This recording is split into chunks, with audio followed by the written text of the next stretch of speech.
Bonjour et j'espère que vous allez pour le mieux. Alors continuons cette semaine avec le thème du jeudi qui est consacré au plaisir. Alors on va envisager aujourd'hui ce qui peut nous déclencher finalement ces envies de manger, ce plaisir de manger. Alors pour illustrer cette notion de plaisir, eh bien, on va prendre le cas de Samira qui est en plein travail comportemental et elle écoute bien sa sensation de faim. Là elle me dit qu'il n'y a aucun problème avec cela, mais ce qu'elle n'arrive pas à faire c'est s'arrêter de grignoter. Elle me dit chaque fois que mes enfants prennent par exemple leur goûter, eh bien je grignote et c'est plus fort que moi. J'ai beaucoup de mal à résister. Je propose à Samira d'envisager le type d'aliments qu'elle mange dans ces moments-là. Et elle me dit que ce sont des biscuits au chocolat. Je lui demande de me décrire ce qu'elle ressent en mangeant ces biscuits au chocolat. Elle me dit de ne pas trop savoir. Je lui dis mais est-ce que c'est le fait de croquer les biscuits? Est-ce que c'est le goût du biscuit? Quelle bouchée vous fait le plus plaisir? En fait, Samira a beaucoup de difficultés à répondre à ces questions car elle mange pratiquement sans y penser. Ce que je veux lui faire sentir à travers mes questions, c'est qu'elle est dans une pure habitude. Elle mange parce qu'elle voit l'aliment. C'est quasiment un automatisme et c'est finalement aussi cela, la base du grignotage en fait. C'est l'automatisme et non le vrai plaisir qui est au centre de son comportement. Le problème aussi de Samira est une certaine hypersensibilité au stimulus alimentaire. Autrement dit, c'est manger quand on voit un aliment, quand on y pense, quand on le sent, quand on commence à le goûter.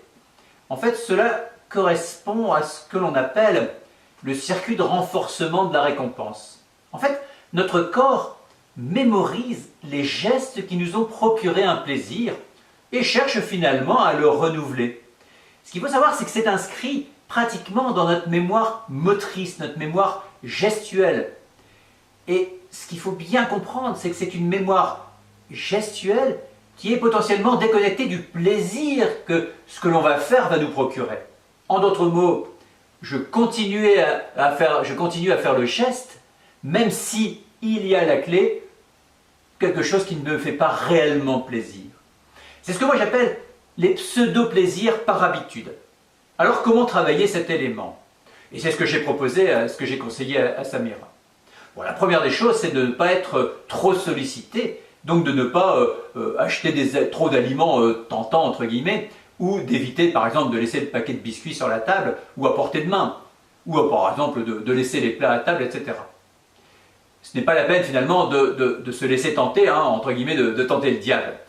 Le deuxième élément est de se recentrer sur le vrai plaisir de manger, dans les composantes que nous avons déjà évoquées, le sensoriel, qui veut dire une dégustation, le goût, aussi le convivial, pourquoi pas le partage. Enfin, vous commencez à me connaître, et mon leitmotiv c'est d'inscrire tout cela dans un véritable contexte de désir de changer. Alors l'action à mener est donc de remettre l'aliment finalement à sa véritable place et de retrouver le vrai plaisir de manger qui est un plaisir finalement sensoriel, c'est un goût, c'est le déguster, c'est le retrouver ou un plaisir convivial avec ses enfants.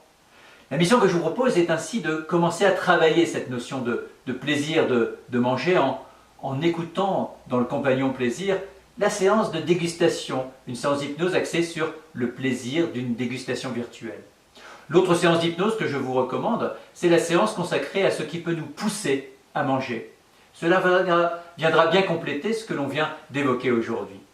Alors, n'oubliez pas que la répétition en hypnose est intéressante pour bien intégrer le travail. Donc, n'hésitez pas à renouveler les séances de temps en temps. Eh bien, moi, je vous souhaite une bonne continuation et je vous dis à demain.